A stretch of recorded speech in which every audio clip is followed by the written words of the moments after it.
começar contigo aí, Ah, dar o contexto, né, desse... Porque a gente não vai falar só do filme, a gente vai falar de tudo que Tudo. aconteceu, também o Aham. contexto histórico, o contexto político e o que a gente tá conversando aqui antes, que isso até inspirou o atentado de 11 de setembro, né? Provavelmente inspirou, sim.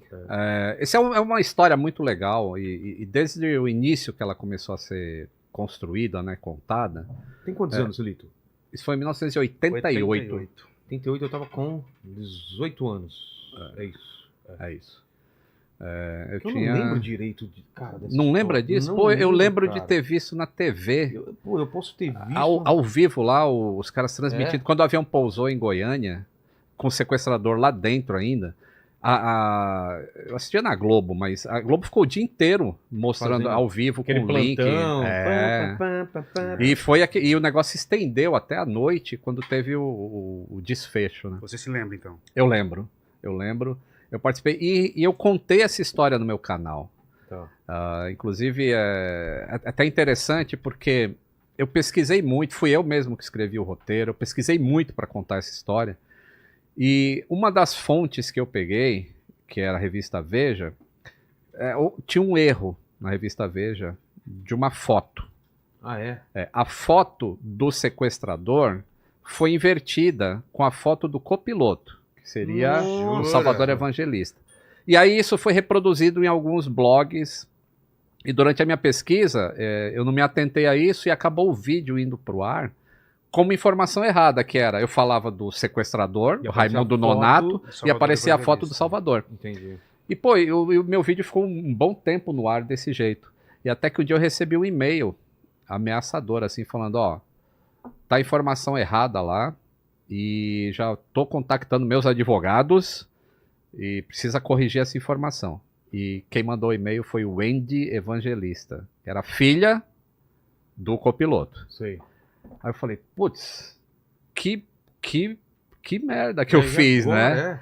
E aí imediatamente eu tirei o vídeo do ar. Porque eu sou assim, pô, se tem uma informação errada ali e não dá pra corrigir, e no caso... Não tem essa ferramenta no YouTube não tem como editar alguma coisa que já tá feita. Você só pode cortar, você não pode colocar outra coisa em cima, né? Aí eu tirei do ar o vídeo, respondi educadamente, pedindo desculpas pelo erro, informei as fontes, né, para ela também informar essas fontes que eles estavam errados. E esta pessoa hoje acabou sendo, uma das minhas melhores amigas, a Wendy Evangelista, a filha do Salvador Evangelista. Caramba! E pelo que essa menina passou, ela tinha apenas 8 anos quando aconteceu. Inclusive ela fala do César, daqui a pouco eu falo. Mas a gente acabou, né? Ela percebeu o respeito que eu tive. Eu regravei o vídeo inteiro com mais informações. E dessa vez, ela até me mandou fotos do pai dela, que eu consegui enriquecer mais ainda o vídeo, que eram fotos pessoais dela. E a gente acabou se tornando grandes amigos, cara. Inclusive eu conheci pessoalmente ela em Orlando. Eu tava em Orlando e ela tava lá com o marido dela, os filhos que estudavam lá. E a gente foi jantar juntos e foi muito legal. E ela virou uma psicóloga para as pessoas que têm medo de voar.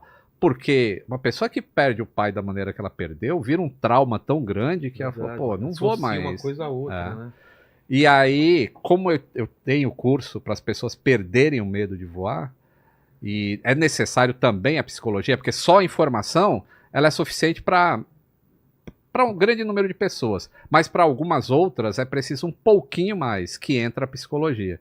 E aí eu chamei ela para trabalhar com a gente nesse curso para perder o medo de voar, e é sensacional. A gente às vezes faz apresentação, evento ao vivo, e ela participa e as pessoas adoram, porque ela cria uma dinâmica que faz uma pessoa entrar em estado de pânico, como se ela estivesse dentro do avião. E depois ela reverte o processo. Entendi. Então é um negócio muito legal e é um... A Wendy, ela deve estar aí no chat, então beijão, Wendy. Foi um prazer te conhecer. E ela fala do César, que ela fala, cara, o ator que arrumaram para fazer o papel do meu pai tem a mesma risada do meu pai. Ela te falou isso, ela né? Falou. Na verdade, foi... Porra, conhecer a Wendy foi maravilhoso. Primeiro que, quando eu recebi o roteiro, eu falei, uau, que roteiro incrível. Foi, acho que, 2023, 2022. Isso foi setembro, não. Um pouquinho antes, acho que junho, julho de 2022. Eu peguei ali o roteiro e falei, uau, criaram um roteiro incrível. Aí eu terminei o roteiro, falei, pô, preciso pesquisar algumas coisas de avião, porque eu não sei nada disso. E aí fui pra internet. Aí na internet eu encontrei, mas peraí, evangelista, os nomes dos personagens são os mesmos? Como assim? É uma história real. Eu não sabia, porque eu não tinha a menor ideia. Achou puta ficção boa. Eu falei, uau! Emocionante e tal. Que filmaço, que da hora. E eu tinha acabado de assistir um longa do Denzel Washington, que ele faz um... o voo, né? O voo. E aí eu falei, uau, olha que legal, pau a pau o roteiro, hein, que bacana. Pô, era real. Aí quando eu vi que era real, aí eu pirei. Aí comecei o tratamento e tal, de repente eu recebi da produção a ligação de que a Wendy queria falar comigo. Eu queria falar com ela, mas eu tava com medo de falar com ela. Porque eu falei assim, cara, eu vou fazer o pai dela. E aí eu vou telefonar pra ela, vou conversar com ela. Será que ela vai me receber? Será que vai estar aberta pra isso? Como é que deve ser esse lance, né? E aí eu liguei pra ela, a gente começou 1h30 rindo e ela falando do pai dela. A gente se conectou de uma forma tão incrível, porque ela também é um ser humano muito aberto, muito inteligente. E a partir do processo que ela teve de psicologia, de hoje tratar pessoas que necessitam de perder o medo de voo, ela também encontrou um lugar de cura muito grande da perda do pai. Então ela consegue olhar para essa história quase de um lugar, sabe, curado. Ela consegue olhar para esse lugar e falar, eu perdi meu pai nesse momento, mas isso eu vivi com ele o tempo que eu tinha que viver e foi incrível. Ela lembra de muita coisa do pai. Dá pra escrever um livro. Inclusive eu perguntei pra ela, né? Porque a cena é muito forte, a cena no filme. E aí, pô, ela foi assistir o filme, né? E aí eu perguntei pra ela assim... ele morre, é isso que... Isso, o copiloto é assassinado pelo sequestrador. E eu estava no dia em que o Jorge Paz, que é quem faz o assassino, estava vindo caracterizado de um lado e a Wendy de outro. E eu falei, uau! Meu Deus do céu, eles vão se encontrar. Muito forte, né, muito forte. Sim, aí os dois se encontraram, conversaram, se abraçaram. Foi muito emocionante. Imagino. Puta... Porque, cara, imagina, você vai ver... É difícil pra gente imaginar isso. Você perder um parente assim no assassinato e depois você vê isso dramatizado. Deve passar um monte de coisa na cabeça. Mas ela falou que ela tá... Foi de boa. Ela realmente é super bem, assim. Ela conseguiu ver algumas sessões e as outras aí ela já, em algumas partes ela saía. Mas ela superou isso completamente. Ela entende, é como o César falou, ela entende óbvio que ela não aceita. E é óbvio que, assim, ver um personagem meio humanizado, que foi como o sequestrador foi colocado, e precisa disso pro cinema... Claro, dá um pouco assim de, pô, não tem que humanizar uma pessoa que matou uma outra, entendeu? Mas ela entende isso também e ela tá super bem. Essa parte dramática, né? Porque o drama precisa existir, né? Na verdade é um personagem, a gente podia fazer o Mikael, que faz é o roteirista, ele falou, eu precisava humanizar esse personagem. Por quê? Porque nós não estamos falando de um blockbuster americano onde nós colocamos o mal pelo mal, ele é mal por quê? Porque esse cara é mal? Não, eu sou mal porque eu sou mal, eu quero matar. Não, existia um contexto histórico que não perdoa esse rapaz, que não absolve ele do crime dele. Jamais. Mas esse homem estava dentro de um contexto social, político, econômico. Vamos falar disso agora? Vamos. Então me explica qual que era esse contexto. Pô, tu lembra? Sarney. O que você tava fazendo em 1988? Tu lembra? Cara, devia estar entrando na faculdade, né? Não é isso? 18, provavelmente, anos, a gente tem mais ou menos a mesma idade. Nasci em 70. Eu nasci em 67. Tá. Eu entrei na Varig. 70, 67, 77. Aí, ó. Ó.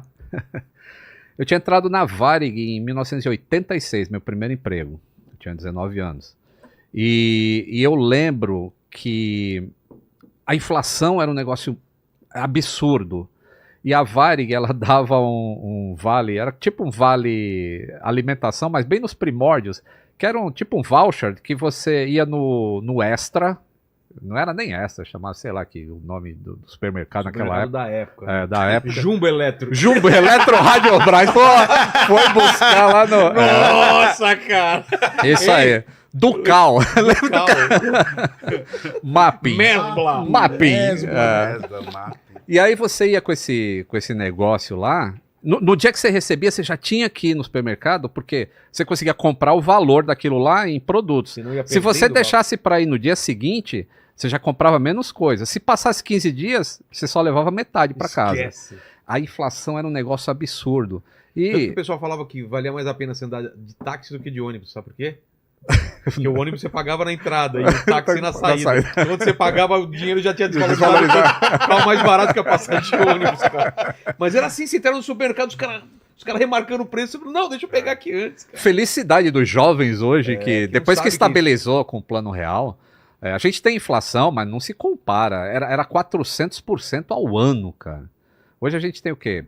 Chega a 10? Não dá pra comparar. Não dá pra comparar. Então era um negócio absurdo. E já vinha de vários planos econômicos.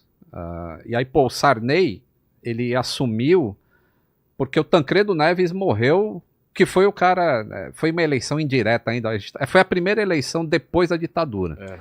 Aí entrou o Tancredo, aí ele morre antes de assumir. Aí o Sarney assume.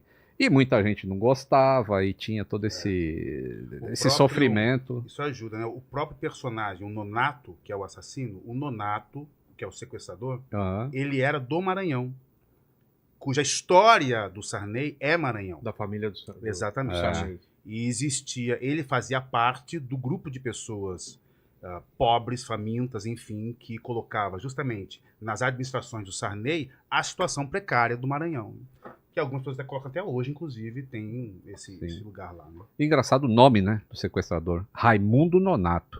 Esse nome te lembra alguma coisa? Escolinha, né? Escolinha do professor Raimundo. Raimundo Nonato, era o nome do professor da escola. Mas é comum esse nome no norte, principalmente. Eu morei em Manaus, cara, tinha muito Raimundo Nonato. Então esse era o contexto histórico, assim, sofrimento pra caramba.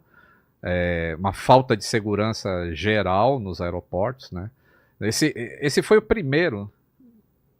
Eu não sei se foi o primeiro. Não o primeiro sequestro, porque teve um monte de sequestro durante a ditadura. Sério? Um monte. Tem um avião que se chama. É um 707 da Varig, que era chamado de Expresso Cubano. Porque ele foi sequestrado 3 vezes e levado para Cuba. na época da ditadura. Para fuga? O que era? Não, o sequestrador entrava mais para asilo político, aí sequestrava o avião e desviava o avião para ir para Cuba. Aí chegava em Cuba, eles pediam asilo, né, os sequestradores, e aí a tripulação da Varig, os passageiros voltavam. Então existia muito sequestro, mas a segurança em aeroporto nunca foi muito rigorosa? Muito rigorosa. Não tinha detetor de metais, por exemplo, em Confins. Ele entrou com uma arma. Em 1988. Você só mostrava o canhotinho, nem pedia um RG para ver se você era o cara que comprou o bilhete. Era assim. E aí aconteceu assalto aqui em São José dos Campos, um avião da TAM, uma vez foi assaltado, a mesma coisa. Não tinha detetor de metais, os caras entraram com metralhadora e sabiam que o avião estava sendo embarcado com valores, roubaram o avião. Então, e isso é que é interessante, assim, porque essa falta de segurança foi que levou, por exemplo, provavelmente a Al-Qaeda, ou lá o senhor Bin Laden, a estudar uma maneira de entrar no aeroporto, né? Apesar de ter mais segurança nos Estados Unidos, já tinha detetor de metais e tudo, mas era uma maneira de entrar. Que eles estudaram, provavelmente, isso que aconteceu no Brasil, porque foi encontrado documentos lá, recorte de jornal, falando sobre esse sequestro no Brasil. É do voo 375, foi encontrado com eles. Com eles, lá então eles pesquisaram. Quando o Bin Laden foi morto lá no... então eles pesquisaram mesmo. Então tem uma relação. Eu acho que tem uma relação. Então tem esse panorama aí de... esse contexto histórico, né? E aí o Micael, o roteirista... Aliás, só um parêntese, eu acho que foi depois desse acidente que agora...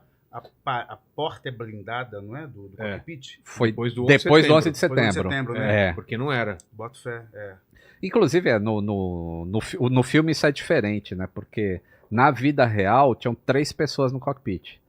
Tinha o copiloto e tinha uma pessoa que estava de extra no assento de trás, perto da porta. E quando o Nonato atira para abrirem a porta, esse terceiro tripulante é atingido no braço. Ele não vem a óbito, mas ele é atingido por tiro. E aí eles abrem a porta e aí...